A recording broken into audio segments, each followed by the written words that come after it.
According to Britain's draconian anti-terror laws, the Labour Home Secretary has designated Palestine Action a terrorist organisation, and therefore we can only discuss them in a factual way. This programme does not aim to demonstrate support for the group, as that would be illegal, but rather to understand why the British state deemed it necessary to outlaw the group and as a result criminalise over 3,000 law-abiding citizens who took to the streets in an act of civil disobedience. We're joined this week by Dr Asim Qureshi, who is a human rights lawyer, an author, and the research director at Cage International. The hunger strikers of Filton 24 prisoners. They targeted Albert systems. Greta Thunberg was in the UK and she was arrested. This is a story of the Balfour Declaration. This is a story of genocide. Most of these people are white, elderly, some of them are priests and vicars, and the police have been commanded to arrest them. The UK government is acting in the interests of the Zionists. Can you really stop a company from supplying the Israeli state with all of the accomplices of the Western states in between who guarantee those supply lines? We're talking about the mass killing of human life. You know, both Muslim, Christian, and how being involved in direct action actually, in some ways, is part of the quintessential British character. Dr Asim Qureshi, Assalamu alaikum wa rahmatullah, and welcome back to the Thinking Muslim. Assalamu rahmatullahi wa barakatuh. Jazakum khair for having me. Well, it's great to have you with us. Now, today I want to talk about the prescription of an organisation, a controversial organisation, according to the British government at least, an organisation called Palestine Action, clamped down on protests here in the UK, Palestine protests, pro-Palestine protests. A lot of our viewers have been hearing about the hunger strikers, the Filton 24 prisoners, but also I think almost 2,000 people who have now been arrested, mostly on the streets of London, for showing solidarity towards this particular group, Palestine Action. And all of, I suppose, this has been met with considerable horror, in particular from conscientious communities, Muslim communities, pro-Palestine communities. So, Asim, I really want to understand the details because I think for so many of us, a lot of this is quite hazy. But let's start with what happened today.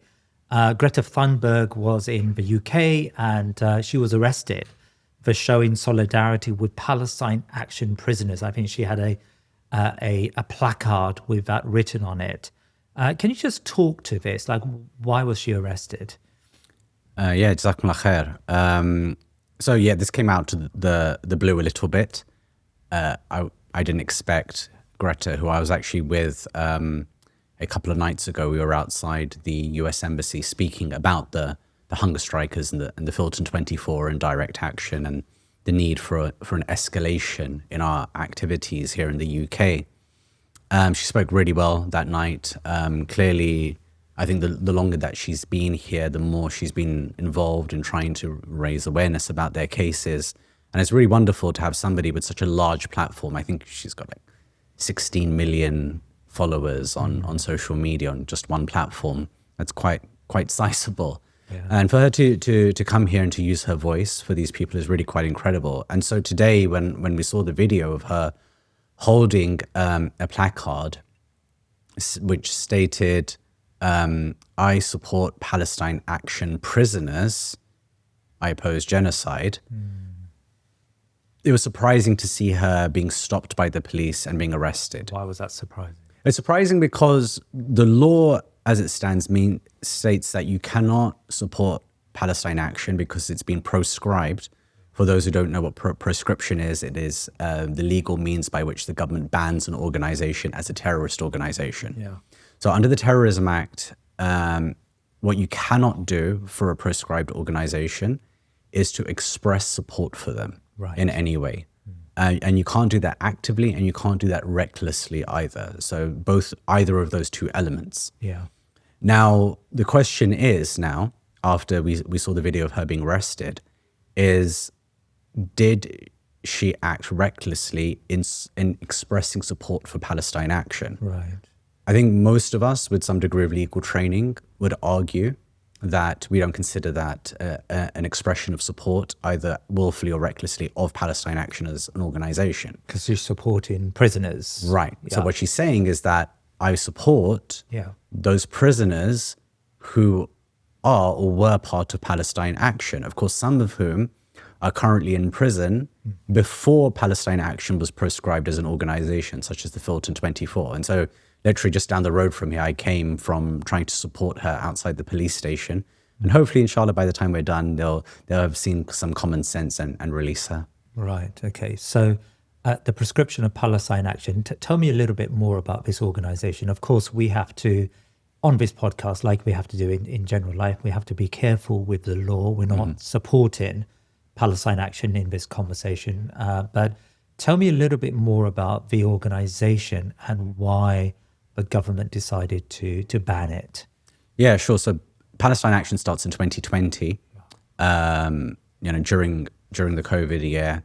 And the basic premise of it, of Huda Mori and Richard Bernard, was this idea that in the UK, we have a constellation of organizations that support the Zionist state. So remember, this is like 3 years before the genocide even kicks off. Yeah. At least the latest round of the genocide, because of course, some of us would claim that a genocide has been constantly ongoing process for 100 years. Yeah. But that the most important thing that we can do as activists in the UK is to shut down the supply lines from the UK that continue to support the Zionist entity. And what they did very strategically is, rather than going after every single company that is in that supply line, they targeted one, Really? which is Elbit Systems, the largest manufacturer of military-grade weapons for the Zionist occupation forces. So they said, okay, let's look at Elbit Systems. They're the ones who produce all this machinery of violence, and let's find ways of shutting it down. So they started off with Elbit's HQ itself, targeting their main offices in London by spray painting and just causing just some general disturbances and different types of kind of low-level actions. And then as time went on, and especially once the genocide began, they escalated those actions into rooftop occupations of their factories where the weapons were being built and designed, storming their buildings, finding out the consignment orders from different companies, who are the different companies that are supplying the parts that Elbit System needs to produce these violent machines.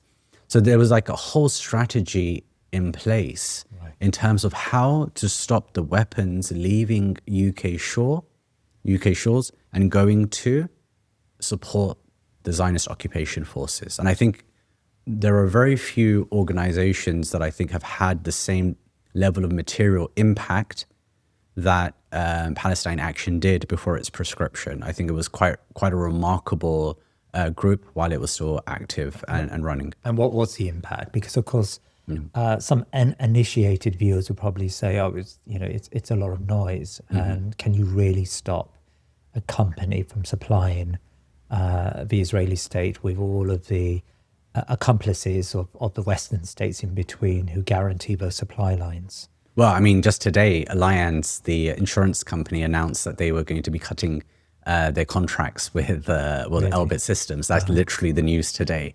So direct action is carrying on, even though Palestine Action has ended as an organization.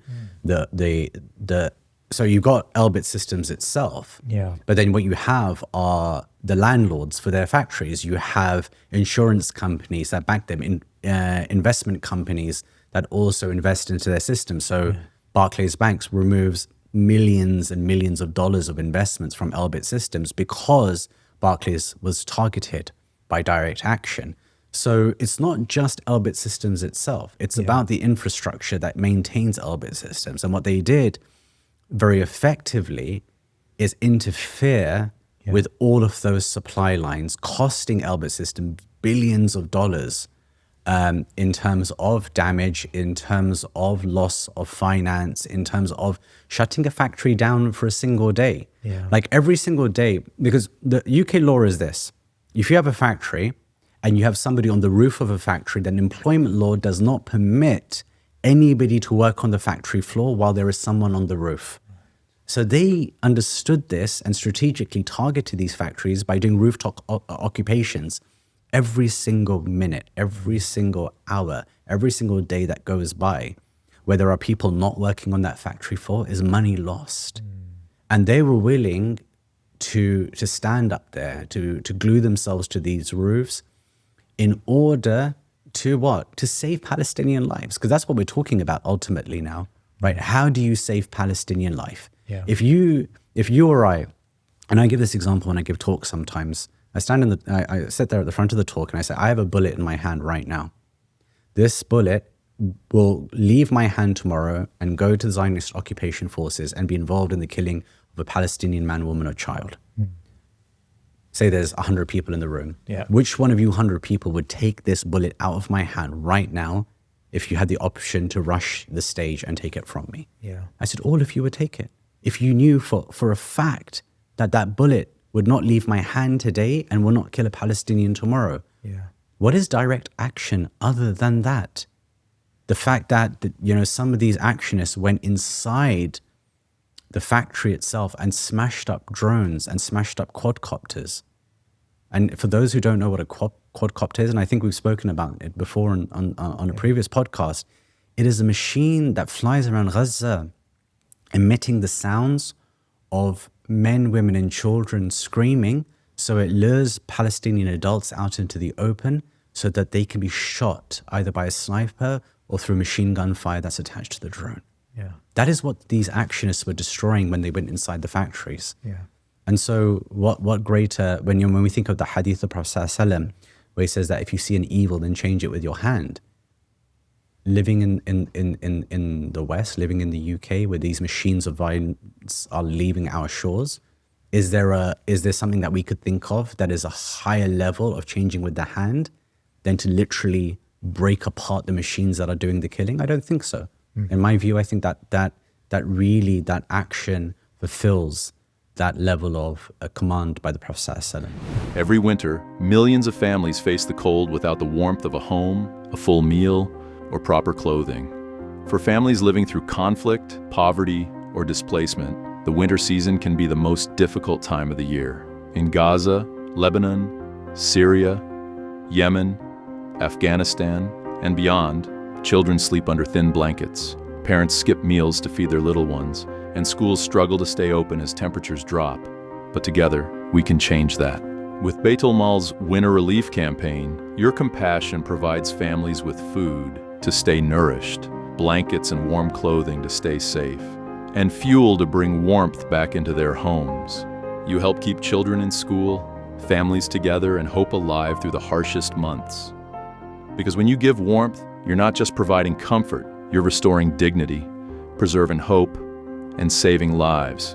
Together we can make sure no family is left in the cold this winter. Give today and help turn their struggle into safety. Turn your compassion into hope. Visit btml.us/thinkingmuslim to learn more and give. They were prescribed as a terrorist organization by the current government. Correct. Can you talk to that term terrorism? Because of course, so many, I've met people when I was in the United States, and there were some Muslims who believed that they were actually involved in acts of terrorism, right, as we conventionally understand terrorism, right? So can you explain, what is it about their actions that make them a terrorist organization? Sure. I think that's a really great question. Okay, let's take it back a little bit further though. Terrorism legislation in the UK is predominantly used where there is no violence involved. Yeah. Okay, we need to set that as the baseline for Right. how we understand terrorism laws in the UK. Yeah. It sounds counterintuitive considering the acts of political violence we've seen in the UK since 7/7 onwards, but this is the reality. Where there is an actual act of violence, an act of political violence, that some people would term terrorism, but I prefer to call political violence, the Offences Against Persons Act is used, or the Fire and Explosives Act. They generally speaking, for the most part, will not use terrorism legislation. Terrorism legislation is used for things like reading the wrong book that is considered to be a terrorist publication, like, I don't know, the Anarchist Cookbook or something along those Or lines. milestones or something. I mean, Milestones technically is not considered a terrorist publication, but I think they would probably like to at some point ban it as such. Yeah. Again, we can talk about the details of why that's the case. Yeah. And of course, why they would be wrong to do so. Yeah. But, For example, my own colleague, Muhammad Rabbani, flying into the UK on his phone from a trip that we were both at the same time, interviewing a brother who'd been tortured by the FBI, stopped by the police who demand access to his phone. He refuses, saying, I have client confidential information on here that could really hurt my client.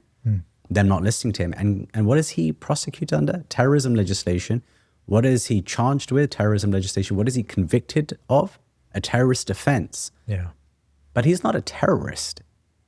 And this is the thing. When we look at terrorism statistics, and they wheel these out every single year, this many people were charged, arrested on terrorism laws, this many people were charged, this many people convicted.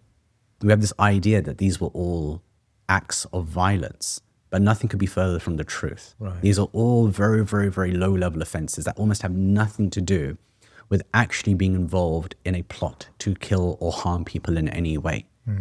So I just wanted to establish that baseline. Because when we get to proscribed organizations, then the entirety of the prescription regime is political. It is entirely political. It is about how our government chooses to express its politics in the world. And the prescription regime is a tool of violence itself, because it is involved in the idea that certain organizations, we do not want them to be politically seen as part of a solution to a problem. What we have to understand around any of these prescriptions is that it is always a political decision. And what we saw with Palestine Action, through a number of leaked emails, is that there is a great deal of interference by the Israeli embassy, by the Zionist state itself, in what? In pushing our government to proscribe this organization. And that's the key really here, which is that the UK government is acting in the interests of the Zionists through proscribing Palestine Action. Why? Because it was effective while it wasn't banned. It was a very effective organization, as is BDS, but just at a much larger scale.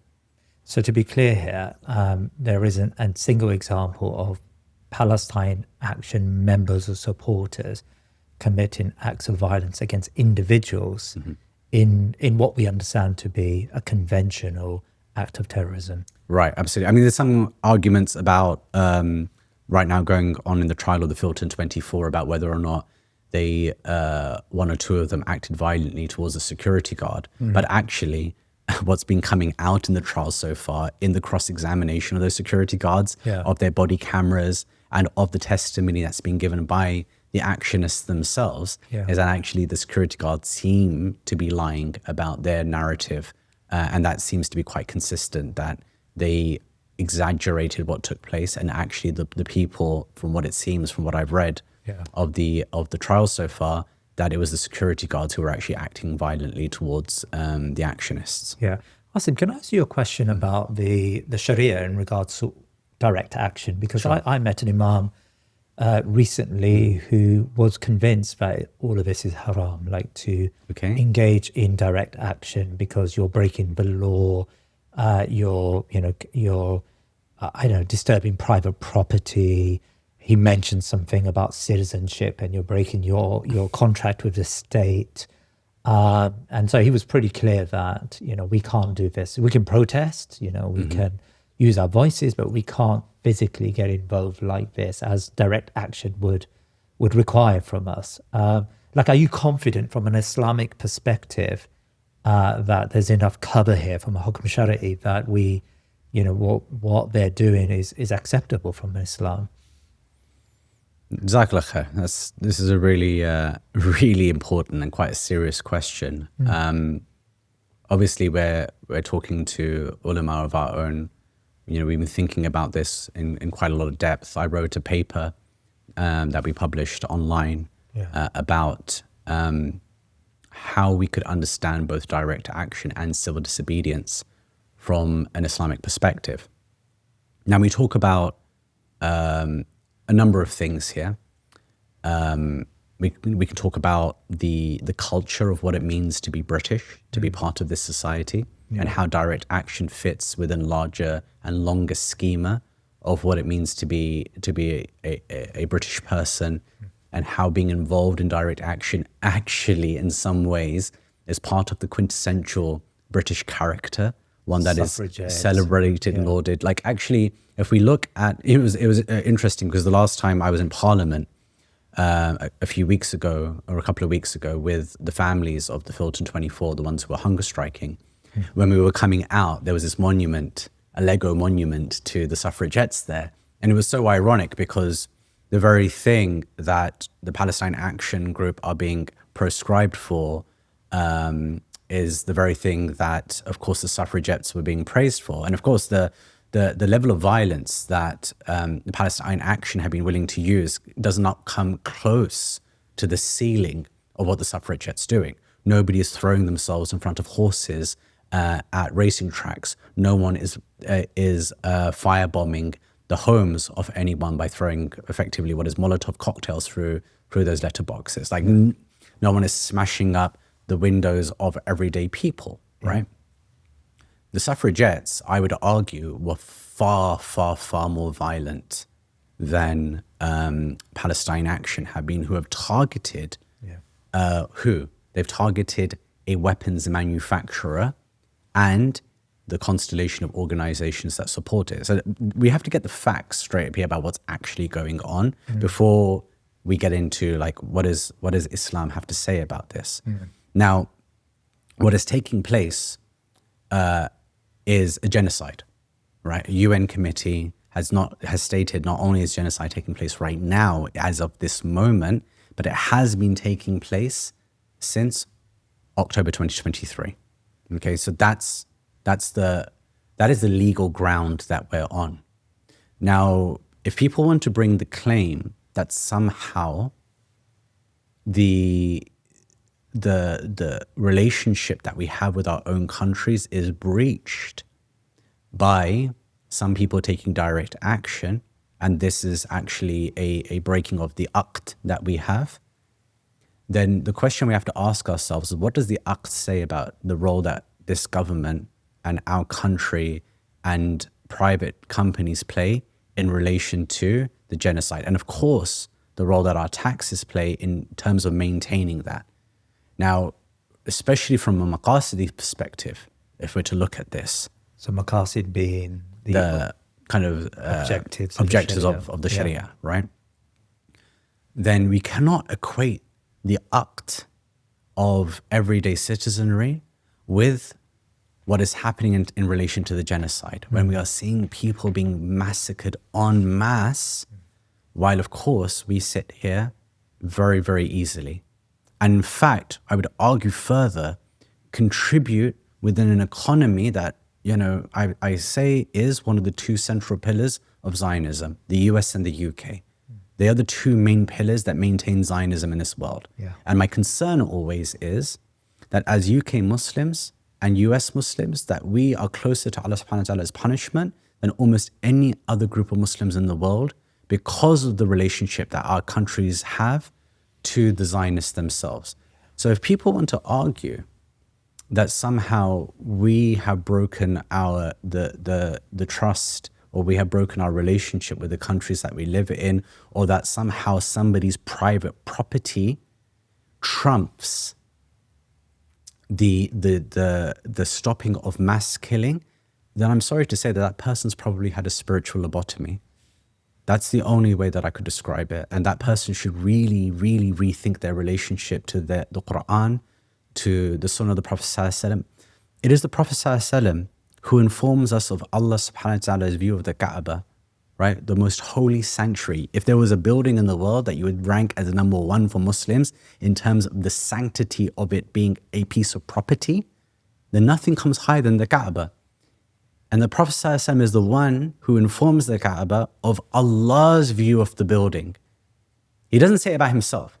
He's speaking to it and he says that not you, pointing to the Kaaba, and not the city that surrounds you, is worth the sanctity of a single Muslim. So when the Prophet is informing the Kaaba of Allah's view of how he prioritizes Muslim life over buildings and structures and kind of sites of worship, then where does that leave us in the middle of a genocide, when this country that we live in is not just complicit? Complicity is a word that I hear constantly and consistently. If we're using the word complicit, it means we haven't even bothered doing the work to understand how central the UK is in the maintenance of Zionism as a neo-imperial arm of capitalism and the kind of resource extraction that's happening in the Middle East. We're obsessed with this idea that a Jewish lobby is so powerful that it is controlling the way that the British government and British foreign policy operates. But have you not considered how Zionism is a manifestation of the way that the British continually operate as a neo-imperial empire? Have we not considered how resource extraction that happens in the Middle East, the maintenance of despots in the Middle East, is entirely part of a colonial plan that is still continuing to this day? So why are we blaming a Zionist lobby for something that is a problem that was created by the Brits in the first place and is maintained by them till this day? Yeah. And so I get angry, and I'm sorry that I think my frustration is coming out as I speak. But when I hear these types of arguments, I don't find that they have any grounding in actually what Allah subhanahu wa ta'ala wants from us on this earth. It's interesting that when I was listening to you there, I got an impression that almost that imam and yourself, you've got a completely different conception of what it means to be a Muslim even, right? I would say even what it means to be British, but yeah, fine. Okay, what it means to be British, what it means to be a Muslim. Just speak to that, please, because I mean, alhamdulillah, I've had the fortune to sit with you and to meet you on a number of occasions, and I feel that like you have got an idea of being a believer that probably is quite distinct to the brother I was speaking to, about what he means a good Muslim looks like. And I don't want to sort of go into the good Muslim, bad Muslim type of rhetoric, but there is a difference, right? Just speak to that, please. Like, what is it? What does it mean to be a Muslim in your eyes? It's such a obviously fundamental question about, who we are, what our identity is, what we believe in, how we operate in the world. Everything ultimately has to come back to Tawheed, right? Our worshipping of Allah subhanahu wa ta'ala in the way that he is described to us in the Quran, in the way that the Prophet sallallahu alaihi wasallam is described to us as well. To embody that means that worship has to be complete in all of its senses. So when we understand worship, we often relegate it to these spaces of ritualistic spiritual activity, right? And then there's the rest of the world. Yeah. But for me, there's no distinction between the two. Like the people of Shu'aib who asked Shu'aib alayhi salam, what is the difference? What has the salah, what has the prayer got to do with the marketplace? It's got everything to do with the marketplace. How can you operate in a world where you do not understand that our transactional behavior, our behavior in social media, our behavior in the political space, our behavior in any place that we're given is part of who we are as Muslims? And so the idea that somehow you can live in an environment which contributes to the harming of other Muslims elsewhere in the world, and that it doesn't have an impact upon you spiritually and doesn't say something about who you are as a Muslim, then I think that is when we get into the problem in relation to Allah subhanahu wa ta'ala does not, he does not help a people until they truly believe. But what is true belief? And people say, it's because we don't pray enough salah, we don't read enough Quran and whatever else. And yeah, that's true. We need to do all of that and much more of it. Yeah. But we also need to do all the other things as well, where we don't allow for our fear of the dunya to dictate to us what it means to live an ethical life. And I think, when you speak to a lot of the same people that imam that you met, and I've heard these arguments myself a number of times.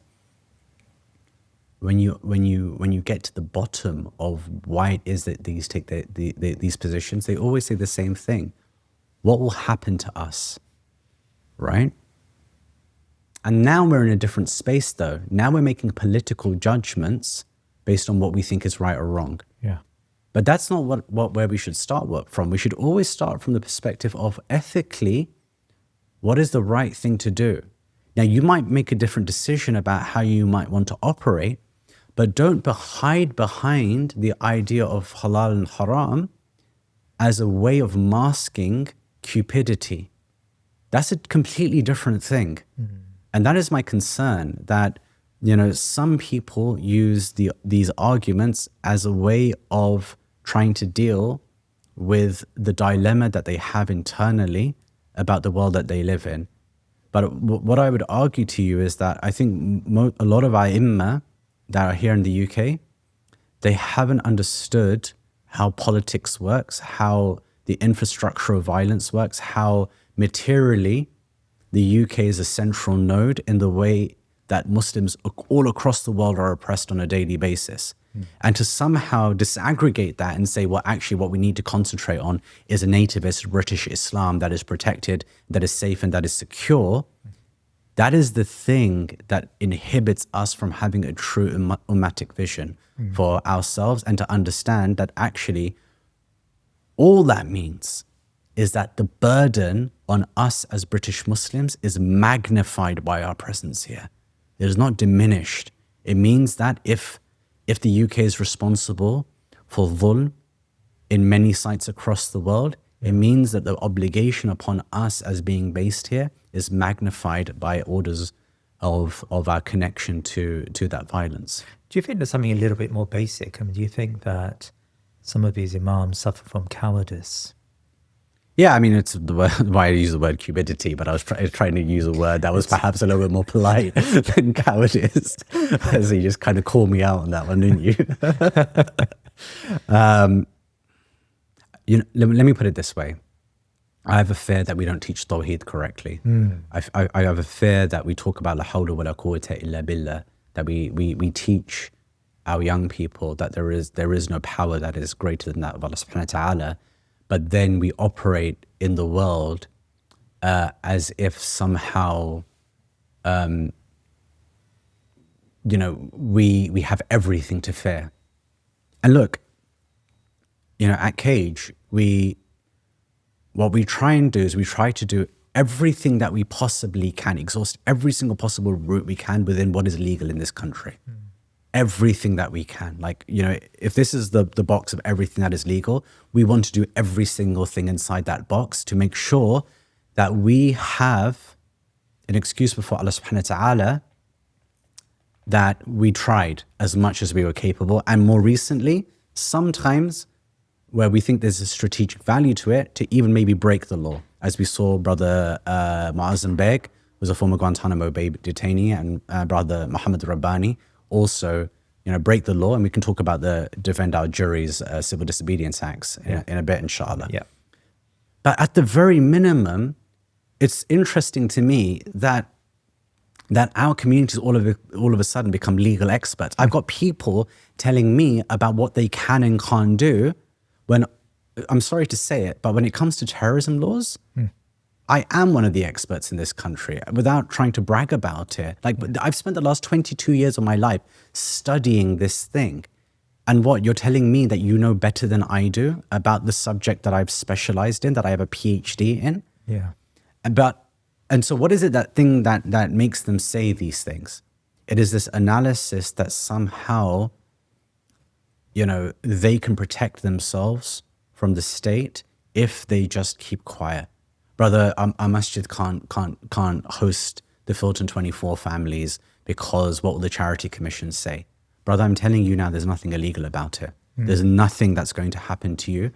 If you, follow the due diligence that your masjid is supposed to go through, that you make an assessment, and that the assessment that there's nothing legally wrong with hosting the Filton 24 families, but the charity commission will start investigating us. So what? So what? Is not the protection of life worth it? Worth what? Some paperwork that you have to fill out and that you will succeed in. In the end, you will succeed when you respond to them. But more than that, why are you as a charity that is being regulated by the charity commission not asking the charity commission your own questions about how it doesn't investigate all these Zionist organizations that are constantly fundraising and supporting a genocide? They don't, charities are not even doing the basic minimum of leveraging the position that they have with their own regulator in order to push back against them. I believe that every single Muslim charity in the UK right now that has any kind of involvement with Gaza has to take a position on Zionism, has to take a public position on Zionism, that it is not enough that you raise funds for building infrastructure, because the building of infrastructure in Gaza is a subsidy of the genocide. We subsidize Israel's violence by rebuilding what they destroy. And I'm not saying for a second we shouldn't do it. Absolutely we must. We must put our money together to give the Palestinians every single chance that we can. But we just have to acknowledge, just as a matter of fact, that we're subsidizing what the Zionists do. They do the destroying, we do the rebuilding, and we pat ourselves on the back at the end of it. But brother, what plan do you have to end Zionism, an idea of fascist racism that is able to legally operate in the UK? What is the plan of your charity to end the root cause of why that violence is taking place? Do you have a plan? And, I'm getting to that stage where I really think that as Muslims in the UK, that if our charities who are ostensibly working for the Palestinians don't have an anti-Zionism agenda, then I think that we shouldn't contribute to those charities anymore. Right. I think they should publicly, personally, my view is that I think they should publicly declare how they intend to advocate against and have a plan to end Zionist influence in the UK from where they're based, but also in the world. I think it's extremely important. Otherwise, why are we just giving to the zero-sum game? Yes, inshallah, we get to help the Palestinians a little bit, but the machinery of violence that caused all that destruction there is still there. Surely these charities should be acting in relation to it, no?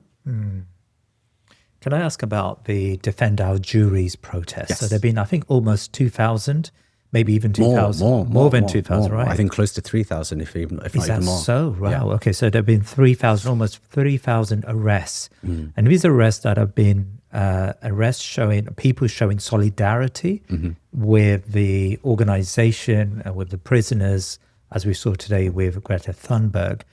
Can you talk us through that? Because, the optics look remarkable. Most of these people are white, elderly. A lot of them are elderly. Some of them are priests and vicars, and not all Muslims by any stretch of the imagination, from what I can see. These are ordinary, law-abiding citizens who are showing support for Palestine Action, and the police have been commanded to arrest them. Just talk to me about why they're doing this and what the impact has been of that Defend Our Juries action. The Defend Our Juries action is possibly one of the most significant moments in the history of activism in the UK. Civil disobedience? It's an act of civil disobedience, right? So what they decided to do when they saw the prescription of Palestine Action, so about 6 months ago, is to come together and call large groups of people to specifically break the law. Now, so these are Section 12 and Section 13 offences under the Terrorism Act. We talked about Palestine Action being proscribed as a terrorist organisation. Now, an expression of support is a criminal offence. Now, if you speak the words aloud, I support Palestine Action, and I'm saying that, of course, hypothetically, that is an offence under Section 12 of the Terrorism Act. Now, if you write the words, I support Palestine Action, on a placard or a piece of paper and hold that sign up, that is again an expression of support, but it is a Section 13 offence, which is a written communication.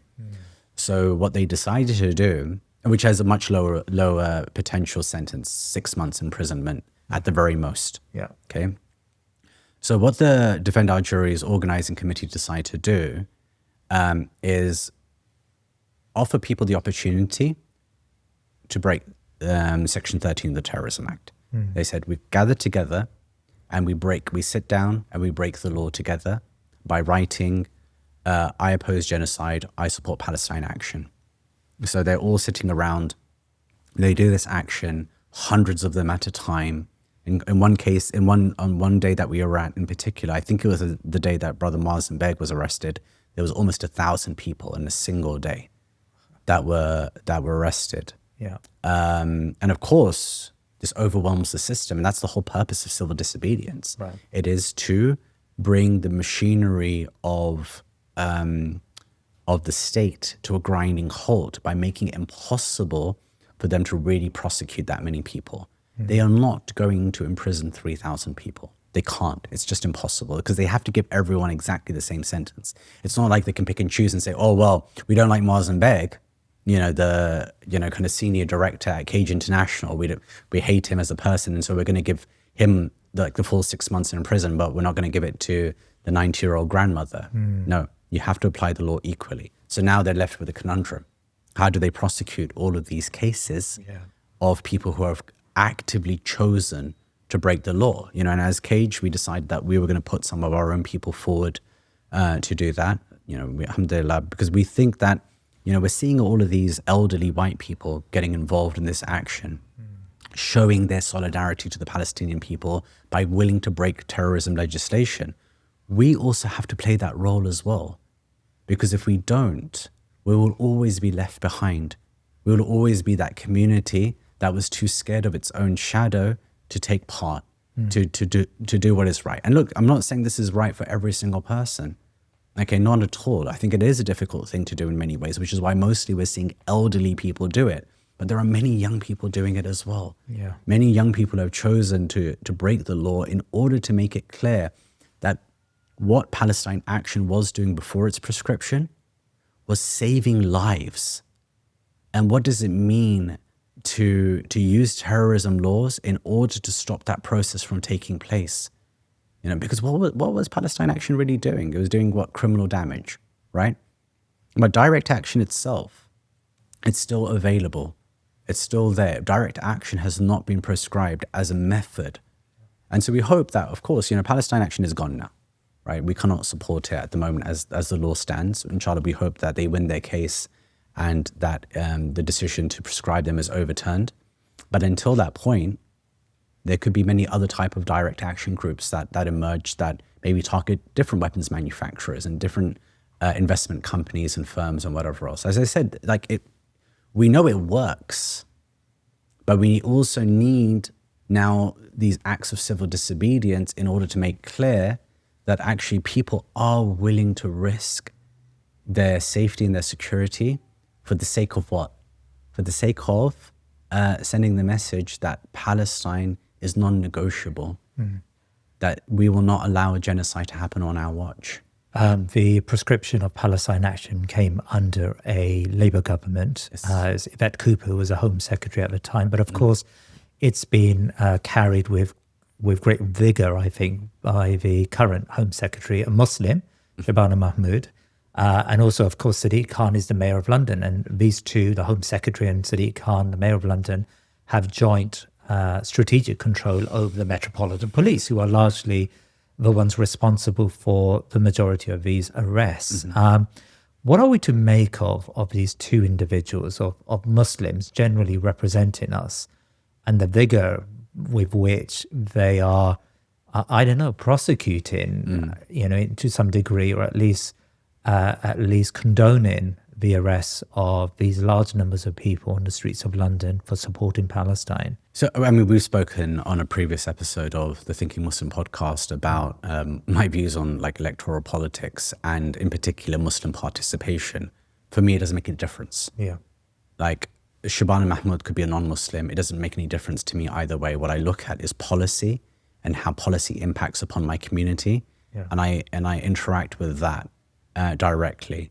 I think where it becomes significant is how do you go from being somebody who's publicly an anti-Zionist to somebody who is willing to be involved in ensuring that Palestine Action, an organization that was literally saving Palestinian lives, maintaining its proscription under a really, I would say, gross use of terrorism legislation. It's utterly disgusting that they would use terrorism legislation to do that. So that's the real question, actually. Like, how do you go from this position to that position? And I think the only way that you can really describe that is through the emphasis that there is on power and the maintenance of power, and how and why Zionism is still such a central node in the extractivist colonial capitalism that exists in the Middle East. There are many, many, many interests at play, many of which stem from the UK. And people like Shabana Mahmoud, people like Sadiq Khan, they play their role in that. And that's why, like, lip service to the Palestinian cause is actually a form of licensed dissent. You can say as much as you want that, we don't like what's happening to the Palestinian people. Yeah. But if you are operationally involved in the maintenance of their harm, then you are part of the problem. And so therefore, just by virtue of their Muslimness, it makes no difference to us, ultimately. Yeah. It makes no difference to us whatsoever. Like, we don't care whether that you're Muslim or not. We care about whether or not you learn how to be a decent human being. And being part of a system and structure that is pro-genocide means that, unfortunately, you fall on the wrong side of history, and probably you fall on the wrong side of your own akhirah. Earlier on, you said that people like you, Cage, other activists try to use everything that is legal to make the point about Palestine and to further the cause of our oppressed Muslim Ummah. I mean, you're against electoral politics, but if I may lightly push back and say, well, imagine if Asim Qureshi stood for elections, not as part of a Labour Party, but as an independent candidate. Muazzam Beg stood for elections, Rabbani stood for elections. You have support from, alhamdulillah, have support from within the Muslim community. Isn't it the same as saying that, we've got a toolkit of styles available to us? One of them is judicial action, another one is electoral politics. And as long as the right people, and that's part of the problem probably, Sadiq and Shabana are the wrong people. They're not the type of people who can confront power. They're the type of people who conform to power. Right. So why doesn't Asim Qureshi stand for election as part of, I'm not saying even take it very seriously, but just as part of this broad toolkit that's available to you, to use it as a platform to speak what we regard to be just and true? This is a very, kind of deep question from a number of different perspectives. For a start, I don't think I ever would in my life, and inshallah, I hope I'm not that person. And not because I don't think you're right, that there is a reason to do so. So I think we should just be clear about what I'm saying, and I'll speak about myself as opposed to the whole of Cage as an organization, right? Which is that, yes, you use every means at your disposal. Fattaqullah mastata'tum, right? Like, be conscious of Allah as much as you can. Now the question is, what does that look like? My concern is always about this. Do we get involved in a system and a structure that pacifies us as a people, or do we get involved in a system and structure that is able to leverage positions in order to make an effective change? Now, that doesn't mean that I'm against electoral politics in its entirety. What it means is that I'm against the idea that change happens predominantly through that means. My analysis of electoral politics over the last, 30 odd years that I've been interested in looking at it, is that largely when people get involved in it, what happens is that they lose their own sense of their ethics and their own sense of dignity as they get further involved in the mainstream political parties. In the mainstream political parties. I'm saying, Asim Qureshi is our candidate we'll get to Tower that in a Hamlets. We'll get to that in a second, right? So let's talk about the mainstream political parties first. They have a 3-line whip, as you know, right? There's an entire process and a system of structure that does not permit them to break a certain ceiling of their own ethics, right? We know that as a matter of fact, okay? there are many Muslims who are now part of the Labour Party in particular, even some, who call themselves Muslim, as part of the Tory party, actually who call themselves Muslim in either party, right? And who weaponize that Muslimness against the community, or should I say they instrumentalize that Muslimness for a certain purpose, which is we're Muslim, we care, this is our cause when it comes to election season, right? We know that.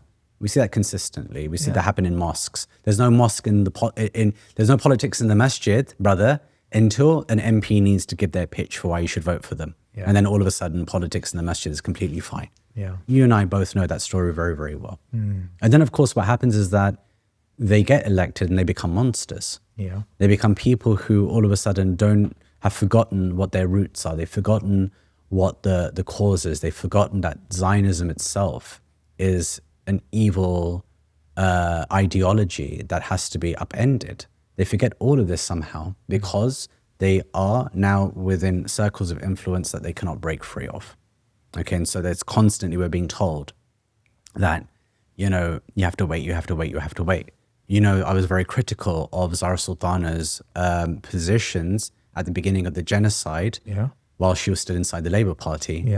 On leaving, and I think she's a really great example of this conversation, on leaving, she has found more of a voice. I was extremely pleased, very, very happy to see her outside HMP Bronzefield the other day, using her voice in standing for Qasser, who had collapsed on the floor. And we can talk about Qasser, Zohra, and others in a moment. She's one of the hunger strikers. So great. But now we're talking about a different world, right? Which is you are now an independent, or you have a smaller party, one that is unlikely to actually have some degree of influence in terms of electoral politics outside of being an antagonistic voice towards government, which is fine. That's great.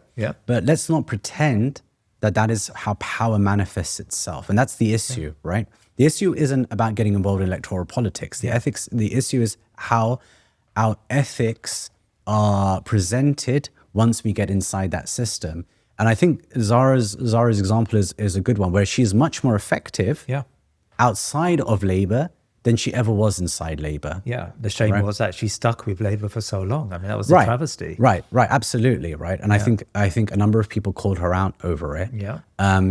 Is she more effective now? I would argue yes, of course, in some ways, in terms of being able to advocate for certain causes, and certain positions. Is she still problematic in other ways? I think that's a continuing conversation, but this isn't really about her. As much as it about, okay, what do we want from somebody who is getting involved in that entire process? And I think, inshallah, the independents, they've used their voice at various points, at various times to do a certain thing. But if they're not using their voice to remain connected to the community and what the community is doing, then their voice becomes, ultimately useless. Now, for me right now, quite frankly, not that, I would necessarily promote any politician because, just as being somebody inside cage, we have to maintain our independence from anyone and everyone.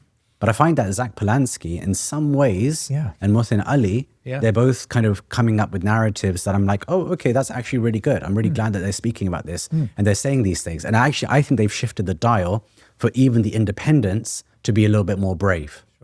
At least that's my assessment, that actually the independents had become a little bit subdued in their public statements and their politics until Polanski and Ali started to really push a public narrative around Palestine and Gaza in particular. And so I think that, I don't, as I said to you before, I actually don't care whether or not my politicians are Muslim. It really doesn't make any difference to me. It doesn't add any value to my life in any shape, form, or manner. What adds value to my life is whether or not I see people who are able to take ethical positions in the public space and shift the dial in relation to what this country looks like. And to actually fight the kind of rise of these fascistic elements that become so embedded in all the mainstream political parties. Right? Labour is a fascistic party, right? And I don't think we should kid ourselves about that. more than likely, we're looking at perhaps a reform government at the next general election. Yeah. That needs to be fought. But who's going to be fighting that? Who is going to be embedding fascist narratives and right-wing narratives in order to try and meet that electorate? And who is actually going to be fighting that on the streets? That's what I want to know.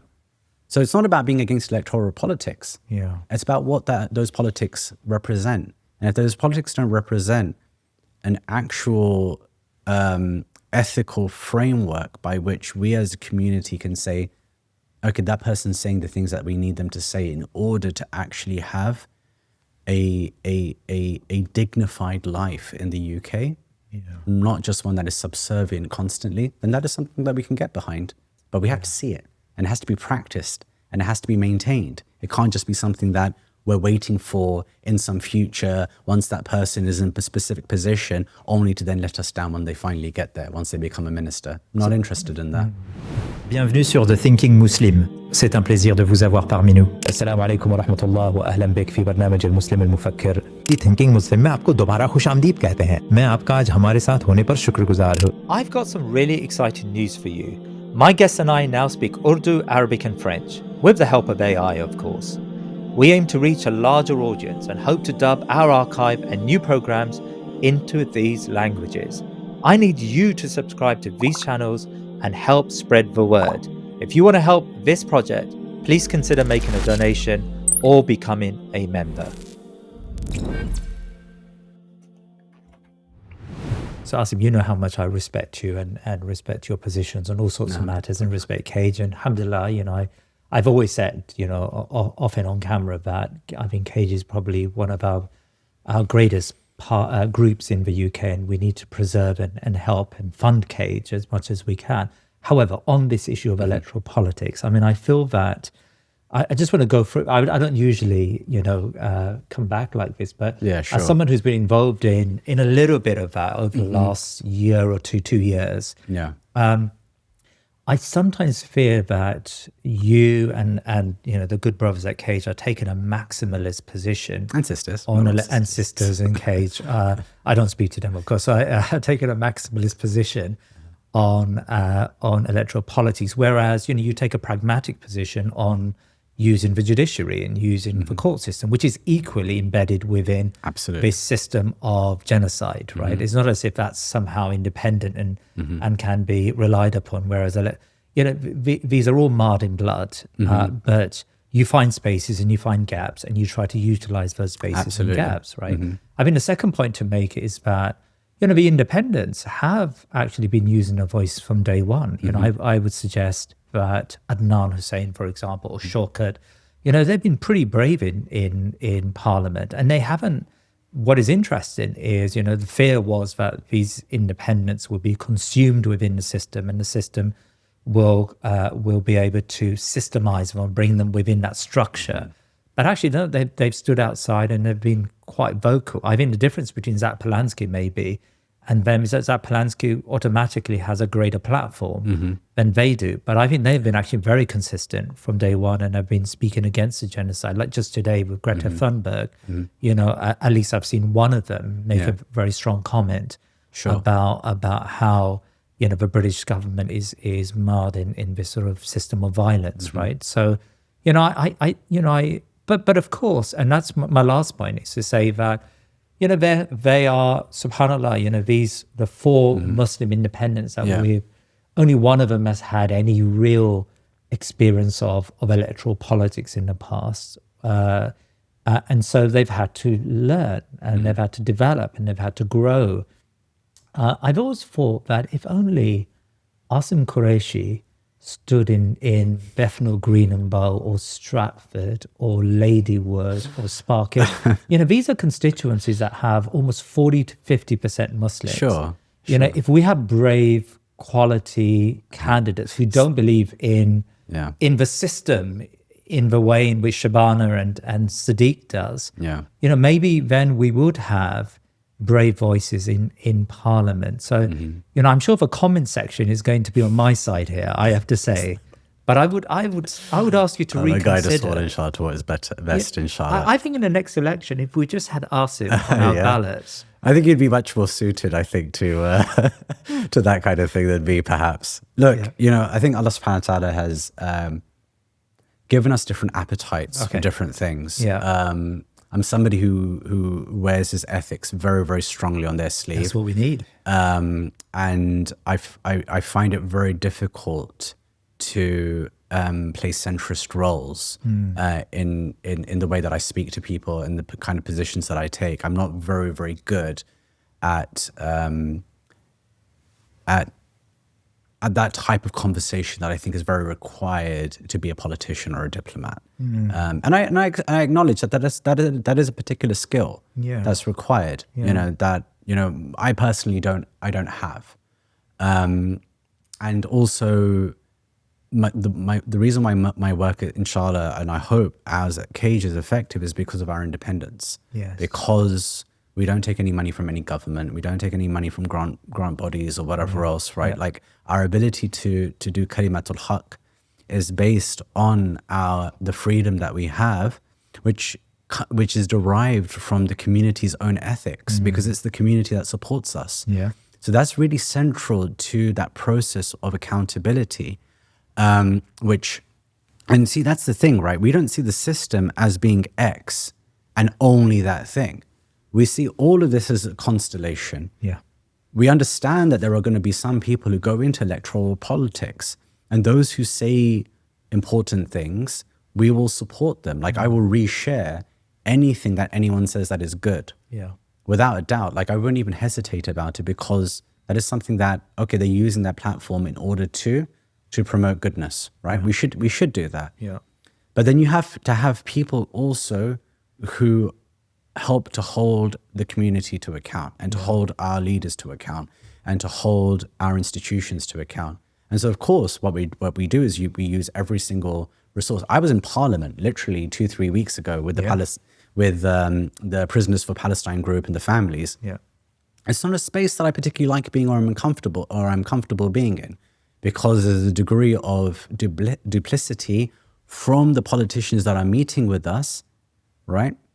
But you have to, for the sake of those who are oppressed, like, the prisoners that I meet in prison, the ones who are on hunger strike right now, and unfortunately I still haven't had a chance to meet them since they started their hunger strike.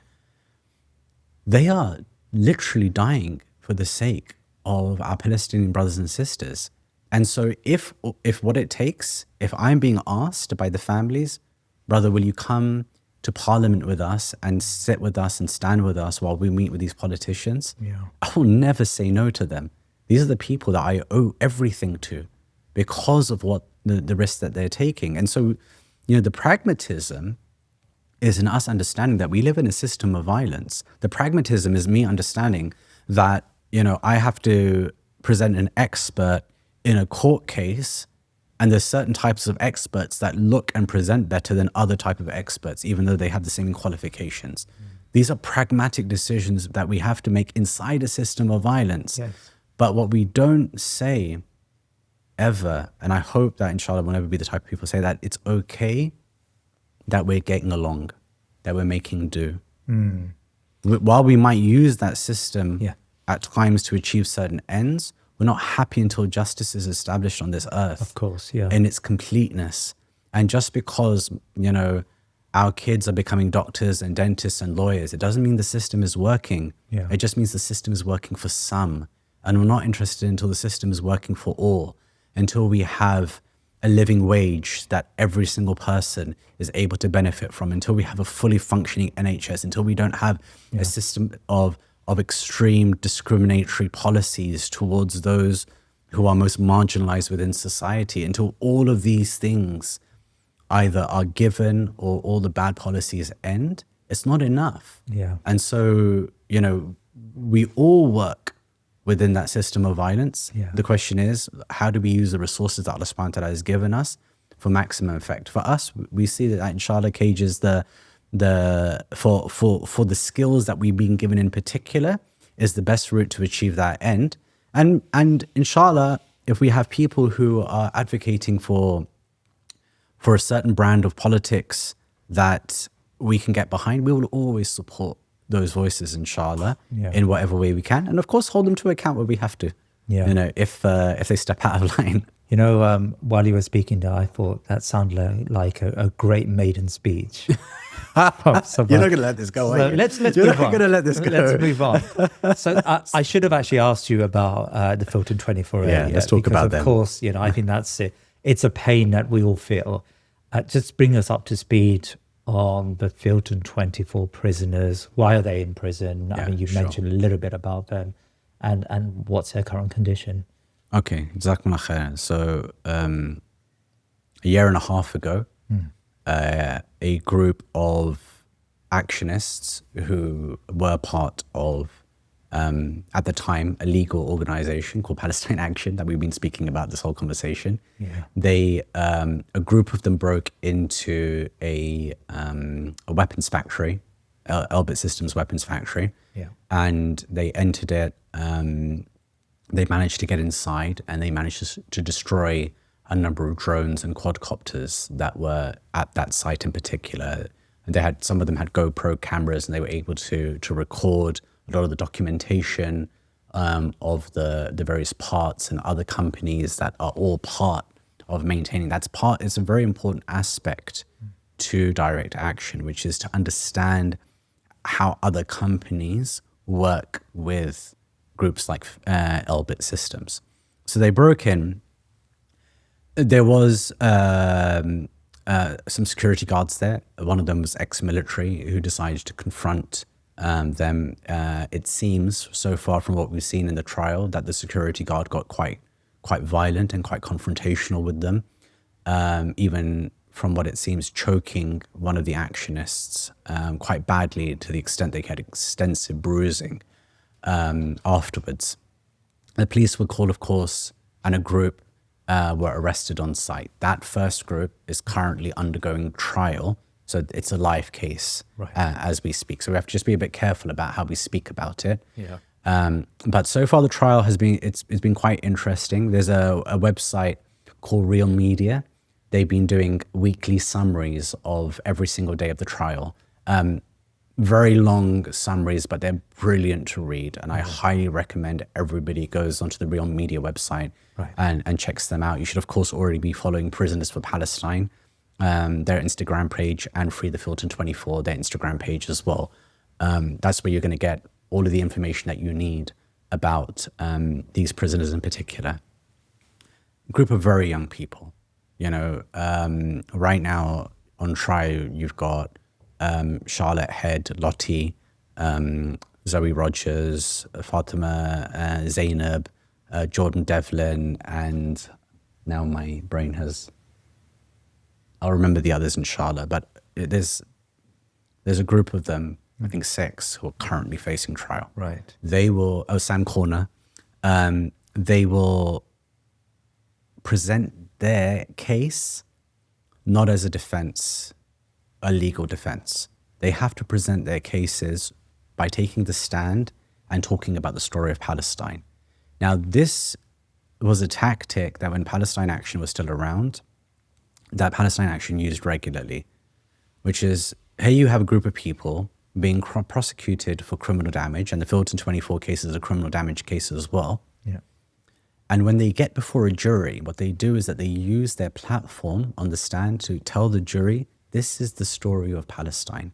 This is a story of Balfour, the Balfour Declaration, the British involvement with it, all the way up until the present moment. This is a story of genocide. They tell the stories of Palestinians who have been suffering through the genocide and lost their lives. They've been told the story of Hind Rajab, many other stories. And in the vast majority of the cases, somewhere between 80 to 90% of cases, where, of course, they have damaged property, the juries are just everyday British people.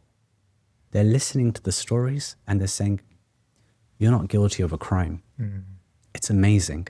It's amazing. If there is hope in this country, in our belief that actually many British people, there is a common sense of decency that British people have, it's actually in seeing the verdicts that juries are delivering through these cases. Because we're obviously fed a diet of like Daily Mail views of what British people believe in and what they are about and whatever else. Yeah. But actually, so many of those same people, when they're confronted with the stories of Palestine, they listen to these actionists and they're like, we have to acquit. We can't convict these people. Look at what the Zionists are doing. And it's been amazing. It's just one of the reasons why the British government wants to take jury trials away. Yeah. David Lammy is Justice Secretary. Justice Secretary, the Injustice Secretary, Yeah. wants to take jury trials away from us because he wants to put the idea of what law and order is in the hands of a select few judges who are, of course, appointed to their positions and who have career progression and who want to make sure they get to the higher stages of the courts. So they become politically invested in maintaining the status quo, whereas juries don't have that. Yeah. Juries are able to listen and hear. And of course, the whole idea of the 12-man jury comes from the Islamic practice of the Lafif in North Africa. They took it over to Florence, and Florence it traveled to France, and from France it travels to the UK. I think it's Joseph Makdisi, or one of those scholars who actually wrote an amazing paper on how that practice of 12 people from your area who are your peers being able to judge. I mean, in North Africa, it was to do with land disputes, but how that becomes embedded in the British justice system is really, really interesting. And, so just this idea of regular people hearing these stories and saying, we want to acquit. And so right now, the prosecution already presented its case over the first 3 weeks. The next few weeks is just going to be the defense. There's going to be each one of the activists telling their stories. And it's so beautiful to read what they have to say and to witness what these young people have to say. Some of them as young as 20 years old. Literally just standing up in court and saying it was love, not hate, that drew them to take action for the Palestinian people. Zoe Rogers, my wife and I, we go and visit Zoe, and inshallah we're going this Sunday to go and see her again. She was the last person to give evidence in her trial. Zoe is like 5 feet tall, maybe maximum, and she's this skinny. She speaks like this. And if I don't know if you've ever been to a prison visit before, but it's usually a very large room. There's so many conversations taking place between loved ones. There's just like this cacophony of noise. And Zoe speaks so quietly, just very, very gently, that you have to really lean in to hear what she has to say. Yeah. But she has so much courage. Not for a second does she even think that what she did was wrong. Yeah. Or that what she did wasn't a price worth paying. And we have to remind ourselves that with the Filton 24 case, they've decided to do something new, which is something that they brought over from America, where they prosecute you for criminal damage, but the judge can arbitrarily, at sentencing, decide to enhance your sentence through the claim that there's a terrorism element. So that isn't even part of the trial. There's not even terrorism charge. Yeah. At the end, after the case is over, they use a terrorism enhancer in the US and material support cases for years. So something that might be 2-3 years in prison ends up being 30-40 years in prison. Somebody like Sheikh Ali Tamimi receiving, 150 odd plus years in prison because of, at sentencing, this terrorism enhancer being applied to increase your sentence. Yeah. So they're trying to do the same thing with the Filton 24, where if they are convicted, the judge will then decide whether or not he believes that there is a terrorism element, and then will increase their sentence. So they may spend the next 14 years in prison based on what they've done. Yeah. And I'm telling you now, I meet them on a regular basis. They don't flinch. They don't even think about it in terms of that this wasn't a price for them that was worth paying. Because they say the same thing, and especially the Muslims amongst them, they say the same thing. We got to save a Palestinian life by stopping the weapon. Subhanallah, it's really, really, really difficult to explain to your audience, Brother Jalal, about how when you come out of these prison visits, you're going there to try and comfort them and to show your support to them, and you always walk out feeling like somehow they've comforted you in some way. It's really the most remarkable thing. And to say that that I love them, like dearly love these young people, as I would my own children or as my peers in this space. I couldn't even really adequately describe to you what that love looks like, because you have to meet them yourself to understand how amazing they are as a group, and how I think inadequate I always feel meeting them, because their bravery is something that I haven't experienced in my life, at least anyway, that I haven't seen since the 90s, where friends of mine would go and fight in places like Bosnia and Chechnya, Afghanistan, and really put their own lives on the line. Like, I haven't seen that type of bravery within our community until now. So can I pick up on that in terms of our community, at least ostensibly, or the Muslim community, right? We're talking about, I feel that we don't really talk too much about the Filton 24 prisoners. I haven't heard a single khutbah or a single mention of them in a masjid in Britain. And it seems like, and I've never had a conversation actually, except in circles like this with people who are concerned even about the Filton 24 prisoners. And maybe just an added to that, I feel that many of the activists for Palestine seem to be sisters or women rather than men. And a lot of our young men who are religiously inclined, and so you would imagine they believe in an understanding of Islam that you earlier talked about, are not particularly active on Palestine. And you go to the Islamic societies at universities, and it's like being in a church or a temple when you visit the prayer rooms, because there is an absence of justice, an absence of anything which, in a secular sense, would look like it's something that's external to the prayer room, right? So what's going on there? Why is it that our community isn't particularly exercised by this grave injustice for a cause that we would say, at least in part, is our cause, right? It is really a cause of the Muslim Ummah. But also, why is there an absence of men, and young men in particular, when it comes to Palestine? Maybe I'm being unfair, but yeah. No, I think you're right, and I'm in a lot of these protest spaces, activist spaces, and it is predominantly women who our sisters that you see on a regular basis. There are, of course, a number of Muslim men who turn up as well. Allah bless them for doing so. You see a number of families coming together for the large demonstrations, and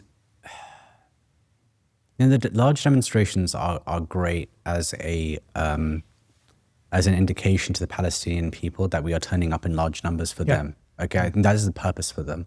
I'm not a fan of the organizations that are part of the committee that put the national marches and national demonstrations together. I think their politics are often extremely weak. Risk averse. Very tepid and risk averse. Yeah. I think that they took a very, very long time to even acknowledge what Palestine Action was going through before its prescription. Yeah. The fact that they had almost zero commentary about the prescription of Palestine Action until the very end. Yeah. The fact that they took a very long time to even acknowledge that the Filton 24 were facing trial and even involving themselves in supporting the hunger strikers. Like, these are all indications, and if that is something that we've seen across the Muslim community with many of our spaces. Like, why is it taking so long for our organizations to understand that these people are deserving of our support? Let's say we come back to even your imam friend who was complaining about the criminal damage element of what the Filton 24 did. Yeah. Right? Even though Elbit Systems is literally killing Muslims. But for him, the private property is more sacred than human life. Okay? Yeah. Sorry. I'm trying not to be as judgmental as I normally am, but it's very difficult because I think these things just really grate on me in particular. Yeah. And we try to be more forgiving and understanding of where people are coming from, for sure. No, you don't have to be. It's okay. I want to be though. I just find it very difficult when I have to meet these people. Yes. And when I have to work with Palestinians and their suffering is immediate in my life, and the prisoners and their families, their suffering is immediate in my life, it's very difficult for me then to equate everyday normal Muslim problems with then the things that I have to deal with in my daily life. Yeah. Right. Like, my wife always has to remind me that, if my mum's complaining about Auntie Bushra, right, as kind of a generic auntie name, Yes. that my mother's problems are real and that I should take them seriously. And this is the problem with being an activist, right? Sometimes you get so involved in your world, you kind of have this sliding scale of what you consider important. Yeah. But these things are important. And I have so many questions about our community and the way that it interacts with these things. I remember speaking to the head of one ISOC, who wasn't getting involved in the student encampments. Yeah. I won't mention which ISOC or who the brother was, but I remember speaking to him and he said, we've got a really great relationship with the university. They are about to grant us a women's sisters area for the very first time in the university's history. And so what we don't want to do is get involved in activity that holds the university to account, because we're worried that will impact our ability for the sisters to have their own prayer area. Yeah. And I said to him, brother, the solution is very simple. Allah subhanahu wa ta'ala made the entire earth a musalla for us. We're like the first nation, I believe, that were ever granted this privilege of praying anywhere we like. All of you brothers, you only have to do one thing. You go outside and pray and give the sisters your prayer room. There's nothing complicated about it. Really nothing. Just pray outside. Pray in the street. Pray on the grass. Pray anywhere. And give the sisters your prayer room. It is really not that difficult. If that's what you're worried about, then the solution is very simple, which is, organize your prayer in a different way or take slots in the same prayer area. But there is stuff that you can do. But this idea that somehow that these material benefits that we think we're going to receive are somehow more important than the student movement developing. And that was at a time period, by the way, where Hinds Hall at Columbia was at its full, kind of in its full stretch. Yeah. The student movement across the world was actually making massive gains. People were being, really politicized in their understanding of what was happening. So many different groups were coming out. They were all collaborating with one another. It felt like a real moment. And then we had our students in the UK and some of the organizations that claim to represent our Muslim students taking a step backwards and saying, well, actually, this isn't for us. And when you get down to the nub of why it's not for them, it is purely about the violence of the state and their concern that the state's violence is not worth the price of getting involved in these endeavors. And so now that's not a question of ethics, that's a question of it's not a question of, it's a question of how you understand your role as a student, how you understand your role as a Muslim in this world, right? So you understand that the ethical issue is there, that you have to defend Palestinians. But what you're saying is that actually, my role as a student is not to get involved in any of these things. That if my university is investing in Zionist organizations and in Zionist infrastructure, that actually that has nothing to do with me whatsoever. But how did you come to that conclusion that had nothing to do with you? Like, your tuition fees are directly maintaining Zionism status in the world, and you don't think that has anything to do with you. And that's why when I talk about spiritual lobotomy, that's what I mean.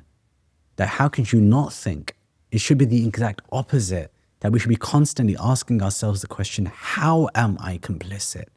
How am I burdened by the positions that Allah subhanahu wa ta'ala has put me in and that I occupy? Why are we not asking that question? And I think that's where our community is at, where it is always asking itself, how can I performatively show that I'm doing something without having to take any risks? Because they know they have to do something, right?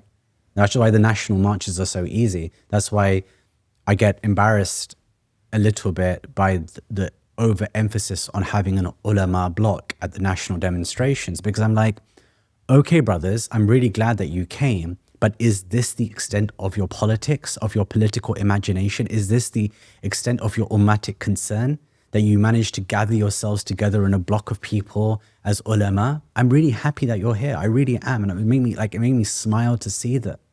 But for many of them, it took convincing to bring them there in the first place, let alone asking them to talk about the Filton 24 and about our brothers and sisters who might die from being on a hunger strike because in their heads, they're like, all we can do now to raise the Palestinian issue is literally allow our body to cannibalize itself so that the Palestinians know that we are still doing everything we can, including allowing our bodies to disintegrate for the sake of raising awareness for them. That's why their demands, the demands of the hunger strikers that are on hunger strike right now, are not just simply give us our rights. What is the last demand on the hunger strike list of 5 demands? It's shut Elbit systems down. And they are not stopping until their demands are met. And you ask yourself the question about 50 days, over 50 days, these, like Gessa Zohra, she's 20 years old.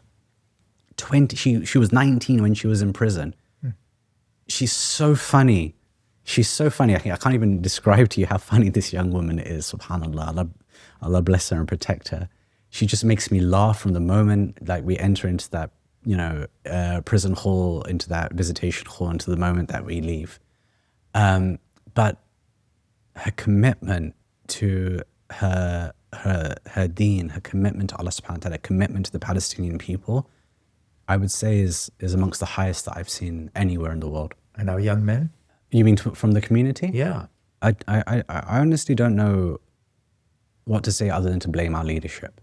I think our young men are a product of the kind of leadership that we've produced. Our young men are a product of the fact that they are learning their religion from YouTubers who have never been on the barricades. When we were, you're slightly older than me, but you'll remember a time when we were growing up where the people we looked up to were mujahideen. They were people that, who really sacrificed for the sake of Allah subhanahu wa ta'ala. Yeah. And, I think we learn a lot about what Tawheed means from that generation. This generation is learning its religion from all manner of sources that have never really risked anything for the sake of this religion. Who are making mistakes in public ways and then apologizing for those mistakes as they kind of like muddle their way through being, in an online space. And of course, our institutions, rather than holding them to account, say, well, they've got huge platforms, we should platform them as well because the youth listen to them.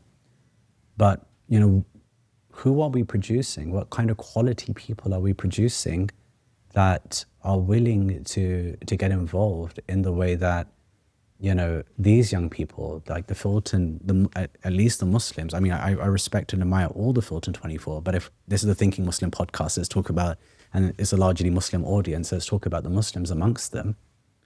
Maybe the fact that they weren't involved in those spaces is the reasons why they were able to take action, why they were able to maintain their ethics towards the Palestinian people.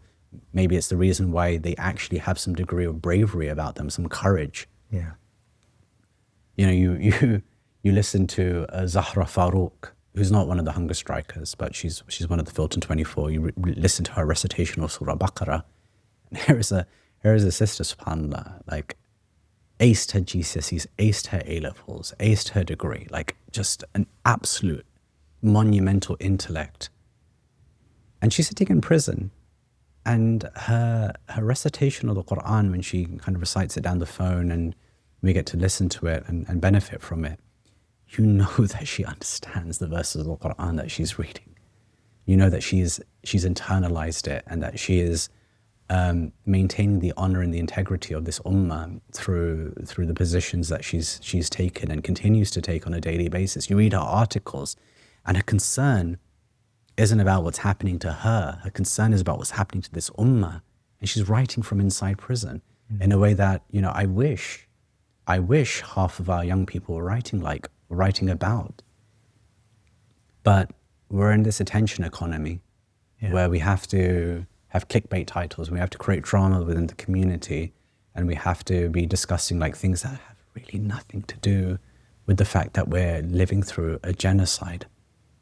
I mean, what does, there are some Dawah brothers who are having gender wars. Why does a genocide taking place? Like, how do we understand that, Asim? I keep on talking about us living in systems of violence, and the gender wars are a product of that system of violence. To pacify us? I don't know about pacifying. I think it's just easy. I think it's easy to create an attention economy over issues that people are of course concerned about, but we don't have any way of dealing with. Ultimately, you've got this entire narrative around, say, for example, how feminism as an ideology has destroyed the family life and whatever else. Brothers, from a materialist perspective, we have not provided anything by means of any kind of environment in which the Muslim family life can actually truly exist in this country. We live in atomized spaces where parents take care of their own children. The whole idea of like a Hawali structure, a Riyadh structure, where you have multiple people involved in the direct raising of children is completely gone. We do not have Baitulmaal that will take care of those who are impoverished, of divorced women. And so you've got this kind of whole thing, right? Where it's exactly like the whole terrorism argument. You take one thing and you blame it on ideology, but have no consideration for the material conditions that creates the problem in the first place. Yeah. And so you focus on women as being the root cause of the problem of why the family is breaking down, but without having any analysis, any materialist analysis at all whatsoever of what we have produced as a community to maintain the integrity and structure of our community, so that every single person knows that they are supported within that structure. Because we would rather funnel money towards projects that have absolutely no value to us whatsoever and actually build something that is sustainable. Bruce Perry, he's got the book on childhood trauma called The Boy Who Was Raised as a Dog. And it's a series of anecdotes about throughout his career as a psychologist dealing with childhood trauma. But it's the conclusion to his book that's really fascinating. He says that a child is supposed to be raised directly between 40 to 100 people. Directly raised. And so we don't want to create a system and a structure where we're actually taking care of our children in a meaningful way. We're getting involved in the lives not only of our children, but on our nephews and nieces, of our neighbors' children. We want to atomize ourselves and live like that kind of lifestyle where everything is 100% halal, brother. But have you built the community in the way that it needs to be built in order to then say, yeah, we did everything that we can? So that's why, for me, the gender war is a complete, it's a garbage war. It's got nothing to do with actually building anything. I think the attacks on a lot of our sisters in particular who raise concerns about the kinds of forms of oppression that they face on a daily basis, I think they are, in some ways, I would just say that they're actually just, bottom line, they're just gross. I think it's completely devoid of any kind of analysis, of any real analytical work. It's a focus on ideology, because that's easy. It's easy to punch down on people and say, oh, it's because you've got a sickness in your mentality. But what have we built? What have we built? Have we built a structure that you can actually say that is actually the case? Or have we built unhealthy relationships inside liberalism, where we say that this thing here is the perfection of what the Sharia is, and regardless of what the consequences are for the human beings that are involved in it, regardless of what happens, you just divorce somebody, leave them to the mercy of the state, a state that doesn't see them as human beings in the first place, a state that will deprive you of every single benefit that it can as much as it possibly can. And then you want to say that actually, well, the problem is the woman at the end of it. What if we created alternative structures where actually everybody knew that they could be taken care of? Yeah. And so I think, and that's a side point, but I think it just fits in this whole idea of who are we and what are we doing and how do we interact within a society that is unjust at so many manifold levels. And of course, the reason why this conversation is about Gaza is because there's a genocide taking place. Yeah. And we're talking about the mass killing of human life, both Muslim, Christian, and otherwise, but it is just mass killing. We haven't even touched on Sudan, where there's mass killing taking place, sponsored by an Emirati state that calls itself a Muslim state. But at best, it could be described as a Muslim majority country, at best. But really, what is it? It's a kha'in state. It's a betrayer state, which is killing our people in Gaza, in Sudan, and across the world, which is weaponizing people like Tommy Robinson against our community in the UK. What are we doing about that? And if we're holidaying to Dubai and going there on invited lectures and whatever else, what does that say about who we are and how we connect to our ummah and how we connect to what is important? Because if that is the case, then again, we have problems. Allahu Alam. But, I think that these are questions that are more fundamental about who we are. Dr. Asim Qureshi, Jazakallah khair. Thank you so much for your time and attention to today's subject. And we all make prayer for the Filton 24. And can you just mention those websites again that we should be? Yeah, so the two Instagram pages for sure are Prisoners for Palestine and Free the Filton 24. Those are the two main pages. You'll get all your information. Of course, and follow Cage International's work as much as you can, inshallah. Inshallah ta'ala. Thank you so much. Jazakallah khair. Assalamu alaikum. Now you've reached the end of this show, and the fact that you've stayed until the very end tells me that you truly believe in our work. Please consider making a one-off donation or becoming a member by visiting thinkingmuslim.com/membership. Now your contributions give you exclusive behind-the-scenes access and the ability to ask questions to our guests, and monthly calls with myself, my team, and our guests like Sami Hamdi. Jazakallah khair, and keep us in your du'as.